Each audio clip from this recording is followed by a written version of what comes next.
It is good, everyone. It's been a while. Welcome back to the Wrestling with Fans podcast. This is a pro wrestling podcast created by fans for fans from a fan's perspective. My name is Kyle. This is the long overdue episode 240. And like the title says, there is so much to catch up on. It has been since September 11th since I dropped my last show, so almost 5 months ago. And it's been a while. It's been a crazy 5 months. Our little baby is now 6.5 months old, and she is taking up 90% of my time, and about 7% at work and 3% at home. So it's been crazy, but I wouldn't trade anything for the world. But I've been wanting to do a show for a while now, for the last few months, and finally found some time just to sit down here in front of the setup. I got the camera right here, got my computer, my mic, and of course I'm rocking the American Nightmare t-shirt for Cody Rhodes. We're going to get into all of that and more. We're going to talk about some things that have been going down, all the news that a lot of people are talking about that I don't really want to talk about, but I'm going to have to talk about Vince McMahon. I'm going to save that for the end of the show this week because it's not anything I'm really looking forward to talking about, but we're going to talk about it anyway. Of course, if you're watching here on YouTube, make sure you subscribe, hit that thumbs up button.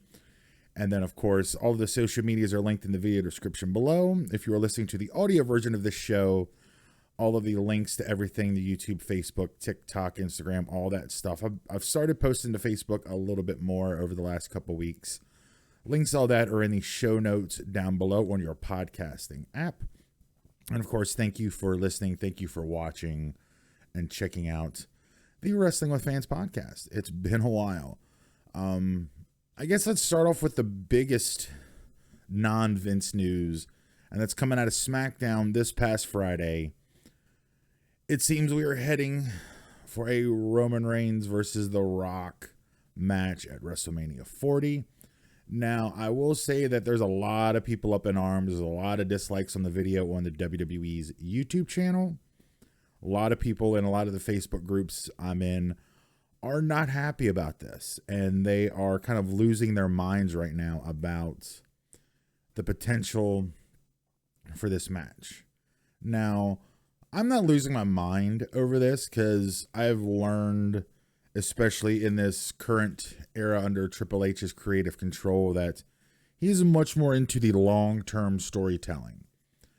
So I'm not really going to have a big reaction until everything is said and so, because no match has been officially announced.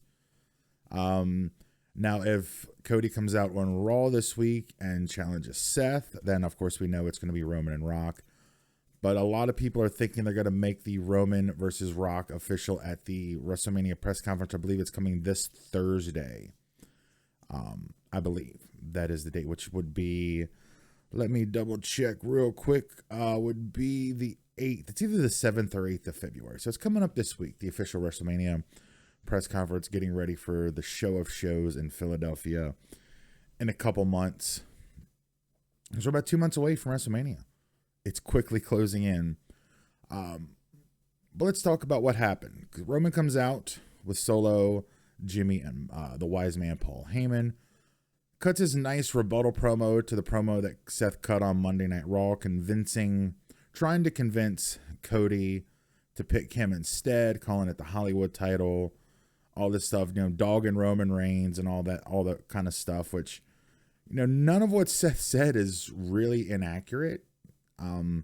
But at the same time, that's part of the story. It's part of, they put that into the storyline when they talked about Roman renegotiating his contract, that he got basically this part-time schedule, didn't have to defend the belt every so often, which, makes sense. It helps, solidify the story for Roman and the bloodline going forward. But, Roman cut this promo just dogging Seth, basically belittling Seth, and all that good stuff. Pretty good. Cody comes out, he gets on the mic and starts talking about all the things he's doing, and saying that he took some special counsel and one of the people he took counsel from knew him very well. And that's when The Rock's music hits. Everyone in the arena, everyone watching at home, their jaws kind of hit the floor. I'm pretty sure just about everybody probably popped pretty big for this. The Rock comes out, him and Cody share a handshake and a hug. Rock says something in Cody's ear, which puts a little smile on his face, and then he exits. And then we get the big stare down between Roman Reigns and The Rock.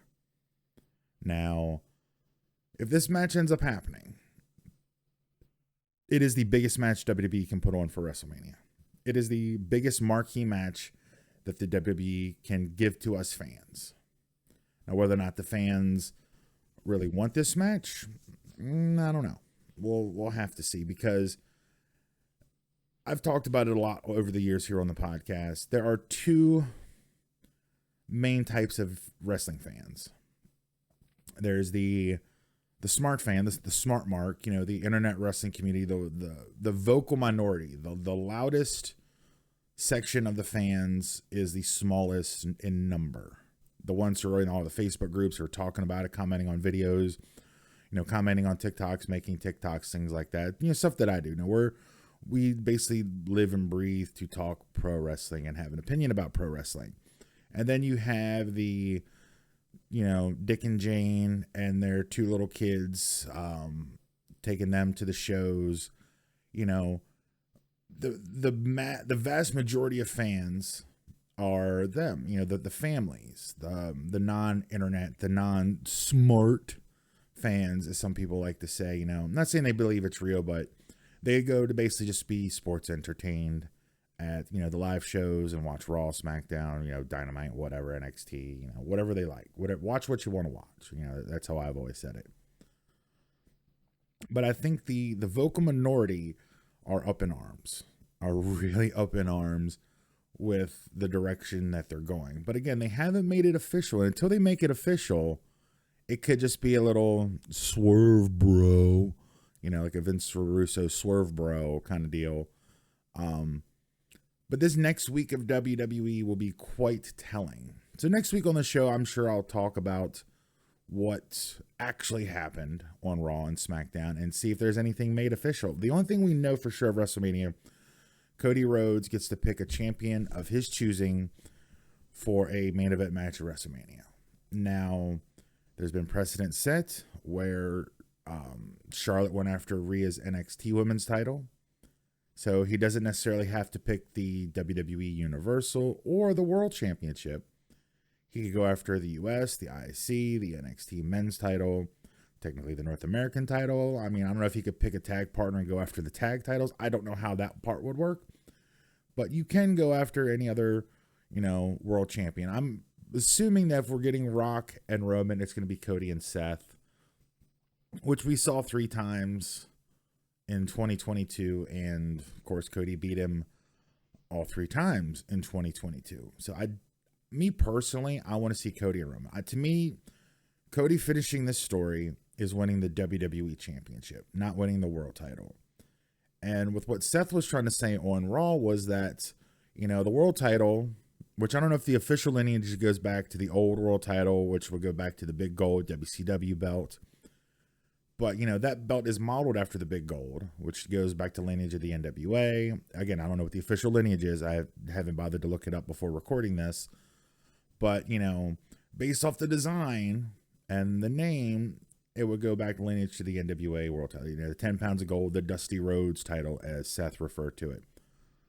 Whereas Dusty always wanted that WWE title. He never got the WWE title, and that's the one that Cody wants, the one that Roman Reigns is holding. Now, he said he doesn't necessarily have to finish the story at WrestleMania, but I think after last year's WrestleMania and the way the match played out and the finish, for me personally, I know there's a lot of others that feel the same way. It needs to finish against Roman at a WrestleMania. And to me, that would be finishing his story, especially after how WrestleMania 39 went. Now, if they decide to hold off on this till like SummerSlam or Money in the Bank, I don't know. I think, for me personally, I think it needs to be at Mania. That's just my 2 cents. Comment down below. Let me know what you think, or shoot an email to wwfshow@gmail.com. Let me know what you think. How do you want to see Cody finish his story? Do you want it to be against Roman at WrestleMania? Or are you good with it taking place down the line, or do you think beating Seth for the world title would be finishing his story? I don't think it is, but I'd love to know what you have to say. Comment down below, and love to hear from other fans what your all's perspectives are on this whole situation. But again, we'll see what Monday brings. This podcast will drop on Monday, February the 5th. So if you're listening to it the day it dropped, first of all, thank you very much. Second of all, we'll know what happens on Raw tonight, and I'm sure if you listen to it later in the week, you'll be like, man, Kyle, you should have just waited till after Raw to do the show and this, but that's not how it works. I record on Saturdays or Sundays because that's the only time I have when I have it. Luckily, the wife and the kids are out of the house today, so therefore I have a completely quiet house minus the 7 animals we have, but luckily, knock on wood, they've been pretty quiet to let me record this. But let's also talk some more WrestleMania and Rumble stuff, because, the Rumble was just a couple weeks ago. The unfortunate injury to CM Punk, tearing his tricep. I feel bad for CM Punk, man. I honestly do, because, with everything that happened in AEW, and you can go back in the archives, listen to my thoughts on that. I don't think he is totally innocent, but I also don't think he's just the absolute devil in all of this either. I think the situation in AEW isn't what WWE is. I think the cultures there are completely different. The way things are run are completely different. And I think Punk clashing with the AEW locker room and the culture and what they're used to amongst that roster of talent are night and day. And I think that's part of what caused it. But again, if you want, you can go back in the archives and listen to my review of all that stuff if you would like to. But, like a lot of people, I wanted to do a show around Survivor Series when Punk came back. I thought it was absolutely crazy. Jason, friend of the show, was here, and me, him, and the wife watched Survivor Series, and then a little title card comes up down in the corner, like down here, and I'm like, okay, awesome show. The main event was good, but a little, anticlimactic, and then, Cult of Personality hit. I jumped up, like all the reactions you saw on TikTok and YouTube, and they showed someone Raw and SmackDown the following week. That was me, and I'm 6'6", and my jaw dropped a solid 6 feet and hit the floor in our living room. I was like, oh my, I can't believe they pulled it off. They got CM Punk back. And I've been a little wishy-washy on Punk so far up until this point, but I'm willing to give him a chance to kind of see what kind of story they want to tell. But unfortunately, that has been derailed for several months as he tore his tricep in the Royal Rumble match. Looked like it came on the Future Shock DDT that Drew McIntyre gave him. And I'm going to talk about Drew a little bit, just a segment just on Drew McIntyre, because, my God, Drew is awesome. I love this version of Drew McIntyre, but we'll talk about that a little bit later. And, it seemed like we were going to go, Cody Roman, Seth Punk, the 2 10-pole matches for night 1 and night 2 of WrestleMania. But with Punk gone, that leaves a big gaping hole in the main event scene. Now, again, as I've said, it seems we might go The Rock versus Roman. So does that mean Cody goes after Seth, the match that we've seen before? I would assume so, because I don't know who else you could plug in there. I was kind of hoping Cody would still go after Roman, and that would leave an opportunity for someone to step into CM Punk's spot. Maybe a Gunther. I thought we could get like a WrestleMania 6 kind of deal. Champion versus champion, title for title. Gunther could win, vacate the world title, a la Ultimate Warrior post WrestleMania 6. So I'm really curious to now see what the WWE does, whether that be, Cody and Seth, or do they, again, have Cody go after have Cody go after Gunther? I mean, I guess they technically could do that. Again, the precedent's been set.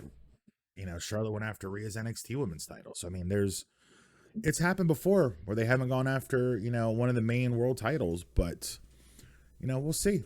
It'll be an interesting next couple weeks on this wild road to WrestleMania. I'm going to take a quick breather here for some tunes so I can grab a drink, reset everything, and we're going to talk some more SmackDown.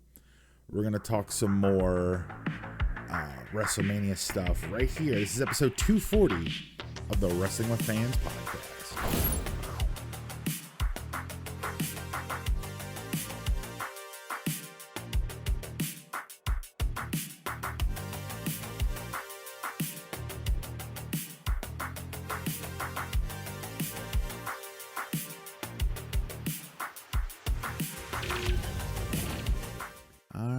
back in here just a couple seconds later.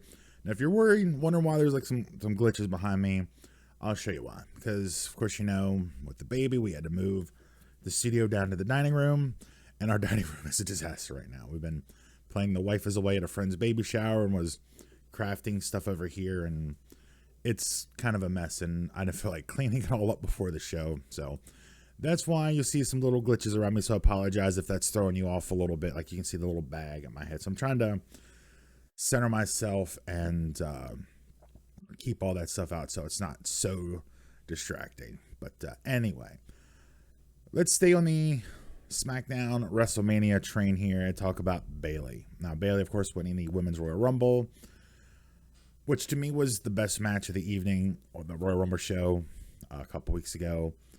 Now, I was curious how they were going to pull this off, because I didn't think Bayley was going to go after Rhea Ripley. Like, there's really nothing there. Like, they're not laying any groundwork. There haven't been any hints. But there has been a lot of dissension in Damage Control over the last few months. They're the original trio, Bayley, Io Sky, and Dakota Kai. And then they added in Asuka and then Kairi Sane. So you have the Kabuki Warriors back together. They are now your women's tag team champions. Io Sky is the WWE women's champion, and Bayley's just kind of been there. Dakota, of course, has been injured and hasn't been really able to do much. But the interesting thing is she was not in the ring on Friday night. So I'm curious, and I may be in the major minority here, where Dakota Kai stands on all of this. But she's kind of almost been the intermediary between Bayley and the rest of Damage Control over the last few weeks. But I thought the promo that Bayley cut was excellent, very believable. You're just kind of telling the story of what she had wanted and hoped for Damage Control. And then when she dropped the Japanese, and the look on the other three Joshi girls' faces was like they had no idea what was going on. And I was really wondering how they were going to flip that.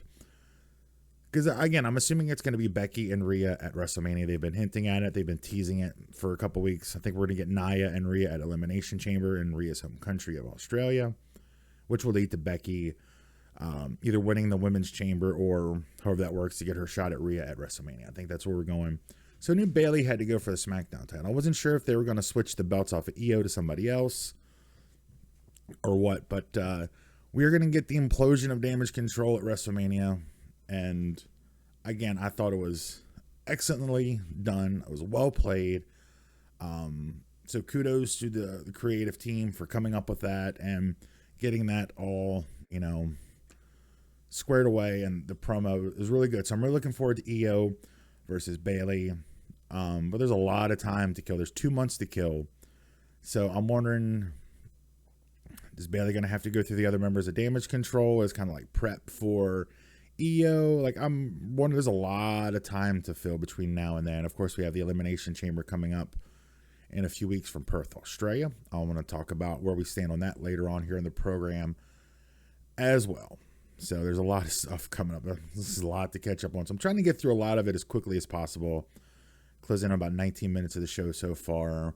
I don't know how long the show is going to be. So again, if you're watching on YouTube, make sure you drop a thumbs up if you're enjoying it. Subscribe and comment below your thoughts on everything that's been going on and everything I'm talking about here on the show. I would love to read some feedback on next week's podcast. Or if you're listening to the audio version, drop me an email at wwfshow@gmail.com. Again, that's wwfshow@gmail.com. Or you can comment on the Facebook post when this show goes live if you're following on Facebook. Again, links to everything are in the video description and in the show notes on your podcast app as well. So make sure you follow us across all social medias. I'll probably cut up some of these clips to put on TikTok. I really want to get into the wrestling TikTok here on the program as well. But let's talk. So yeah, there's only 2 things scheduled for Mania. If you look at the Wikipedia, which is usually the most current, but you got Cody versus whomever, and then Io versus Bayley. What else are we going to expect at WrestleMania? We've already talked about the other big matches. Let's talk about Gunther. If Gunther ends up not being in the world title picture against Seth, what do they do with Gunther? I don't know. I mean, they could do Drew McIntyre again. Sheamus said they could do that. I mean, they did the 3-way match last year. We could see, Drew versus Gunther. For me personally, I think whomever is the one to finally dethrone Gunther, it's going to be a star-making moment. So they've got 2 months to find someone that's kind of on the rise, on the come up, and put them in a position where they're believable to beat Gunther. Whether, I mean, he could still win, but you want to make your challenger as credible as possible. Now, on the Raw roster, I don't really know who they have, to be perfectly honest. Like, I don't know. They had a lot of big top names, but when you come down that tier to that IC title, like that upper mid card level, I don't know who really you could put in that role. And I've kind of racked my brain for a couple of days thinking, and the only one that makes sense who is not going to have a big marquee matchup is going to be Drew McIntyre. But again, we've seen that in last year's Mania, in the triple threat again with Sheamus. They could build Chad Gable up and finally give him that big win over Gunther. But, he's been in the tag division, kind of back to more comedic stuff. After his brief little feud with Gunther, with Akira Tozawa and Alpha Academy and all that stuff, they're back to more of the funny haha comedy shtick. So I don't know if they could heat him back up again. But comment below. Let me know, who would you like to see Gunther face at WrestleMania this year? Because I would love to get some thoughts on who all everybody's thinking will be Gunther's big matchup at Mania this year. And on the other side, on SmackDown for the U.S. title, Logan Paul, he just had that match with KO at the Rumble. It looks like we're going to run it back at the Elimination Chamber in Perth, Australia here in a couple weeks. But a lot of people are predicting, and I'm kind of on that same boat, we're going to see Logan Paul versus LA Knight. Yeah, because LA Knight, this guy right here, I don't do much on the figs, but I did find the LA Knight basics, so I had to pick him up because, local man. Speaking of LA Knight, quick LA Knight tangent. And I wanted to drop this video before this. That was going to be my comeback video. But it's going to drop later on the channel later this week. Back in December on the 23rd, so a couple of days before Christmas, myself and the wife and our little baby. And then, of course, Jason, who's been on the show many times, and his girl, we went up to Hagerstown, Maryland, where is LA Knight's hometown. Not Hagersbush, as Samantha Irvin said one night. But Hagerstown, Maryland, it's about a 30-minute drive. It's 20 couple miles from where we are here, and witnessed him get the key to the city. Of course, he graduated from South Hagerstown High School in, I believe, 2000 or 2001. So he's just a couple years younger than me. And it was a really cool moment. There was about 200 fans. This little courtyard where they had a little stage set up with a podium, and I've got his entire speech on video, and I've got the speech of the Hagerstown mayor also on video. So I'm going to upload that to the channel, and keep an eye out because I have a couple cool little mementos that I've picked up from that event. So keep an eye out for that coming to the channel later this week. LA Knight receiving the key to the city of his hometown of Hagerstown, Maryland. It was a lot of fun. It was cold ass day. Again, like 200 people out there weathering the cold to see Hagerstown's finest son receiving the key to the city. So again, be on the lookout for that. But again, LA Knight, I think, versus Logan Paul, I think will be an awesome match. I think the promos leading into it could be really good. But that's where I'm thinking we get, Logan versus LA at WrestleMania this year. The women's tag team titles, you had the Kabuki Warriors. I'm assuming they may build Chelsea Green and Piper Niven back up for title shot. I mean, they got Kaden and Katana, former champs, short-lived title reign to get the belts over to the Kabuki Warriors. But I'm probably assuming we'll have like a fatal four-way or some kind of gauntlet match for the women's tag titles to try to get all the ladies onto the WrestleMania card. For the men's tag titles, though, I'm guessing we're going to see a reunion of Awesome Truth versus the Judgment Day. We'll see, The Miz and R-Truth, who R-Truth is a national treasure and should be protected at all cost. That's all I'm going to say about it. Everything he's done with the Judgment Day over the last couple months has been comedic gold. And just another quick side tangent here on R-Truth. Why R-Truth's comedy works and other wrestlers don't is because R-Truth sells it so good that what comes out of his mouth, the crazy crap that comes out of his mouth, he makes you believe that that's how he really feels. Like, it is so believable. It is so on the nose, perfectly delivered, that that's why it works. I mean, not everybody, R-Truth isn't everybody's cup of tea, but he is a national treasure and should be protected at all cost. he just the way he delivers, like you almost feel like he really is this crazy person that believes all this crazy crap. And his spot in the women's rumble was comedic gold. Jumps in there. Where's all the guys at? I think it's tossed out, and only to come out during the men's rumble at the right number this time. But yeah, I'm thinking Awesome Truth versus the Judgment Day. If we don't get that at Elimination Chamber, again, we may do another like fatal 4-way tag match, because the tag titles aren't being heated up like they were last year when you had the Usos versus Sammy and KO. Such a great story, between Elimination Chamber and WrestleMania last year. I don't think we're going to get anything that good this year, but if we don't see Miz and R-Truth team up at Elimination Chamber, I'm assuming we'll get that at WrestleMania, which would be kind of a fun match. But then there's still a lot of stuff out there for WrestleMania, but we're going to put a pin in some WrestleMania talk until next week. We'll see where things go, because we still have the Elimination Chamber to go through. We still have the chamber to go through, and then, we're 2 months away from WrestleMania, guys. 2 months away. Because WrestleMania is April 6th and 7th. So we're just over 2 months away from the show of shows. And of course, we have Elimination Chamber coming up. And on that little segue, let's segue Elimination Chamber. Let's see what we got here.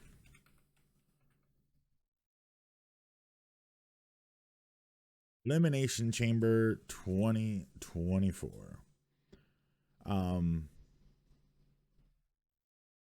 Okay, so I guess we will get Awesome Truth, because I forgot they did that tag match on Raw this week. So you're going to have Pete Dunne and Tyler Bate versus another team. Whoever wins on this coming week, they're going to have a match, and that winner will face the Judgment Day in Perth.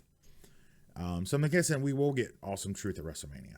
And right now, the Judgment Day defending the tag titles is the only thing we know. And again, Elimination Chamber is 3 weeks away, coming to us from Optus Stadium in Perth, Western Australia, February the 24th. Now, don't forget, Perth is so far ahead of us. I believe coverage will start at 6 a.m., 7 a.m., something like that. Like, it's going to be an early. You're going to have to wake up early to catch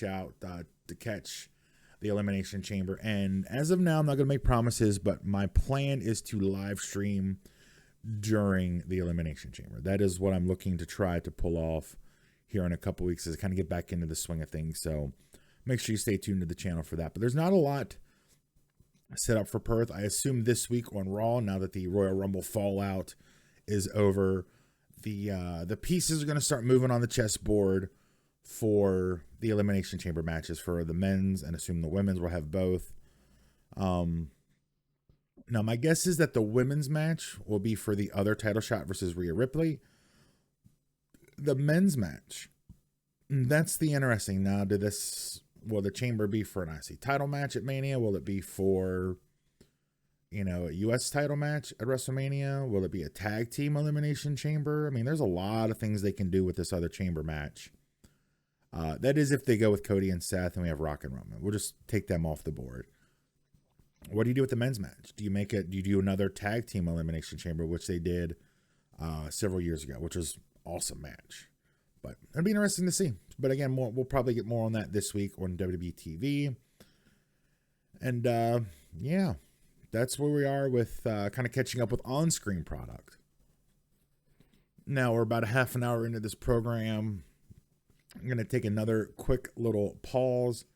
I kind of collect myself for a minute, and then we're going to dive into the whole Vince McMahon thing. But it's not going to be the way you think I'm going to dive into, because I'm sure by now you've heard about it, talked to death, and all that stuff. So I'm going to take a little different angle on it. But yeah, stay tuned. Be back in just a few moments here on the Wrestling with Fans podcast. If my music will start playing, of course, it won't play. There we go. Be back in just a moment.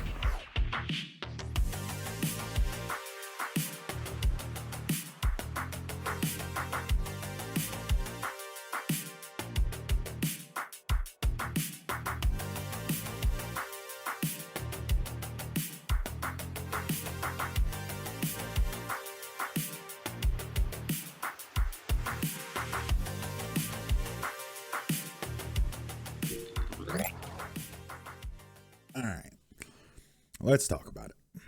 Let's talk about Vince McMahon. Now, I have not read the all 67 pages. I've read about the first 15 to 20 or so, and then I kind of scrolled through and read the section around the text. I read the text message, the screenshots. I am very torn internally here. These are allegations. As of now, there's a criminal investigation ongoing. However, I'm trying to separate Vince McMahon, the person who has been accused of doing these things, versus Vince McMahon, the wrestling promoter. Like, my fandom, like, it's hard because without Vince McMahon, we would not know professional wrestling the way we know it today. There would not be a WrestleMania. We wouldn't have The Rock, Steve Austin. We wouldn't know who Hulk Hogan. You know, Hogan was big, but McMahon made him a household name. We wouldn't have Roman. We wouldn't know wrestling the way it is. And for that, I will be forever grateful to Vince McMahon, the wrestling promoter. But Vince McMahon, the human being, if it turns out that these allegations are true, may be one of the most disgusting and vile individuals that have ever walked the face of the earth. Again, I tried to read the 67 pages, and it is out there. Variety has the entire lawsuit out there. So if you can Google search it and find it. That's where I read it, was through Variety. But again, like, I'm still just trying to wrap my head around the fact that this was going on. And the angle, I don't say the angle, but the way I'm looking at it is I feel so bad for the families. You know, Shane's son who's in college, and you know, his kids, and then Triple H and Stephanie's kids, they went to school, and people are reading and hearing about these things that their granddad did. Innocent kids are going to be asked about this and could be ridiculed because of this. And there's such a ripple effect that a lot of people not directly involved are going to be greatly affected by this. And I feel very bad for them. And on that, let's quickly talk about Triple H's press conference after the Rumble on this, when he was asked about it. What he said was very tone deaf. They should have had a statement prepared for him to read, that they weren't going to comment on it or answer questions about it. Like, they should have done something, but they did not. And he came off tone deaf, you know, talking about how it was such a great week for WWE. If you delete everything that came out about Vince, yes, it was a great week for WWE. I've even talked about the Netflix thing, you know, $5 billion, the Netflix deal. Everybody's talked about it, so, you know, awesome to them. I think it's great. I'll touch on it at a later time. But for him to come out there and say, oh, it's been a great week, you know, the Netflix deal, The Rock joining the board, all this stuff with the whole Vince McMahon thing, 48 hours old, you know. And the other thing I want to talk about real quick on that is, you know, people like, well, it's not like he said he hadn't read it. You know, he didn't read it. A lot of people haven't read it. I assume with SmackDown and the Royal Rumble coming out in the next 2 days after this dropped, I mean, I'm sure he was busy, and I'm not making excuses for him. That's not what I'm trying to do. I'm just trying to look at it from a different angle. That's, you know, he might not have time to sit down and read it. And he may not even want to read it. He may not even want to know what was in those pages. I wasn't initially going to read it, but I started, and I may go back and try to finish all 67 pages to read every detail. But what I read is disgusting. And we may never hear Vince McMahon's name on WWE television ever again. And I never thought there'd be a day where we would never hear the name McMahon when it came to WWE. But for the first time since really its inception, there's not a McMahon family member involved within WWE. To me, that is just mind-blowing. You know, Vince's granddad, Vince's father, Vince, you know, Shane and Stephanie.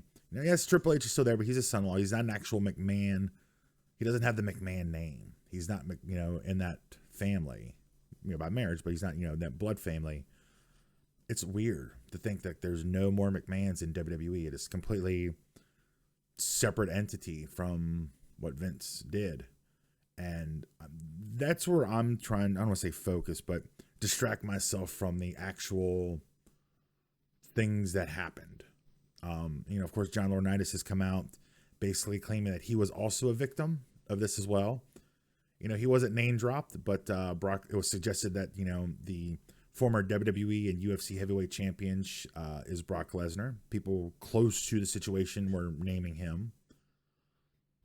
But it's been very difficult to be a wrestling fan in the last week or so. Everything was kind of freezing here on my end, so I just want to pause the recording for just a moment and then just come back in. But, I feel bad for the family. I hope whomever else knew and stood by idly and did nothing, I hope, or anyone else that partook in any of these, allegations of things going on, the sex trafficking and the sexual abuse, I hope they are brought to light and they are served justice. Just like if it turns out this is what Vince actually did, and these are true allegations, that he faces, stiff penalties, because I think stuff like that, it's just disgusting to read those things that allegedly happened. And I just hope that whatever culture was being bred in WWE is gone with Vince, and time will tell how that plays out. Now, for those that didn't know, Ari Emanuel, the head of TKO, the company that now owns WWE, his daughter actually worked for WWE several years ago. And from what I understand, she was an executive assistant to Bruce Pritchard. Now, knowing Ari Emanuel, things I've read about him, he would not have allowed his daughter to been in that environment had he known what was going on. And a lot of people are also questioning, well, who knew? Kevin Dunn retired at the end of the year. A couple weeks before this stuff comes out, he was, Kevin Dunn and Bruce Pritchard were Vince's right and left hand, and a lot of people are speculating who knew and who didn't know, who knew and then did nothing. I just feel really bad for all the innocent people that are in WWE, that are in the company, that had no idea that anything was going on. They're just kind of caught up in the middle of all this. Part of me feels that this will not go to trial, that Vince will, make a huge payoff. I'm sure once the investigation is complete, Vince will make a huge payoff to make this go away, like he tried to do with the NDA. This isn't even the first time, because in the investigation was it July of 2022, it came out that there was, I heard numbers as low as 12 and numbers as high as $18 million paid out in NDA hush money. And of course, if you're familiar with Rita Chatterton, if not, just Google that. You can find that story as well. But there's multiple people who are being paid off by Vince with NDAs. No idea what they're for. You can guess and assume what it's about, but it doesn't seem like this was the first time that something like this allegedly happened. And I have to say allegedly just, because I'm not accusing or saying this is what happened. So I'm picking my words very carefully. But it's very disgusting. Part of me is ashamed to be a wrestling fan right now with this black cloud hanging over WWE. But I will probably not talk about this again unless there's something major to talk about. I don't want to speculate. I don't want to go down that rumor and innuendo road. I just kind of want to focus on the on-screen product. So this, unless something crazy happens that's worth talking about, this will really be the only time I talk about this. But again, it's been weird because I've respected what Vince provided for us as fans over, the decades. But then at the same time, I can't condone anything that he's alleged of doing. It's disgusting. And I hope once the investigation, criminal investigation is complete, that this goes to trial and the truth comes out and we all find out what actually happened. And if Vince actually did these things he's alleged to have done, that he faces the penalty of law. That's how it should be. But I have a funny feeling that there'll try to be a payoff of this and settle out of court so this doesn't go to trial and Vince can just disappear to wherever he wants to disappear to. And I have a feeling we may never hear Vince McMahon's name again. We may never hear Brock Lesnar or see Brock Lesnar ever again in WWE. John Laurinaitis, after he was forced out the initial time, I knew we would never see him again. He'll never work in wrestling again. But it sucks to be a wrestling fan right now with all this kind of this big black cloud hanging everything, because this is the best time of year to be a wrestling fan. The Royal Rumble kicks off the road to WrestleMania. WrestleMania is 2 months away. We've got the Elimination Chamber coming up in 3 weeks. This is the best time to be wrestling. This is the best time of year to be a professional wrestling fan, to be a sports entertainment fan.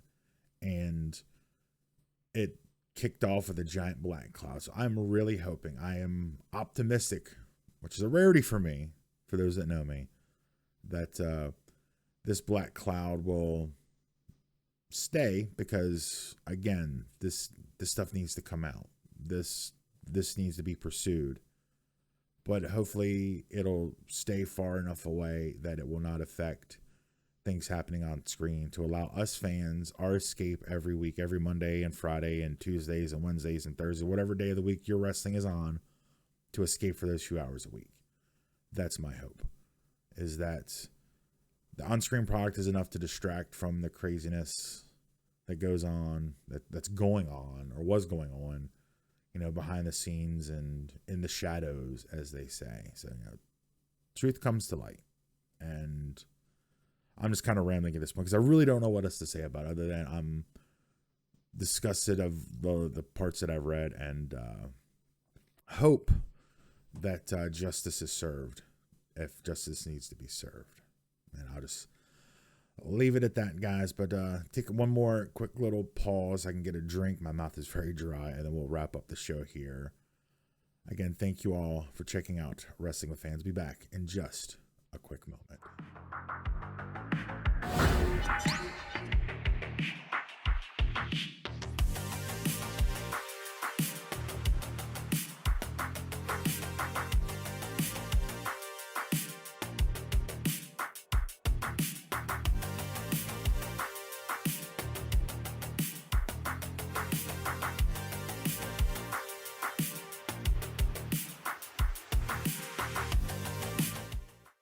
Coming back in one final time here.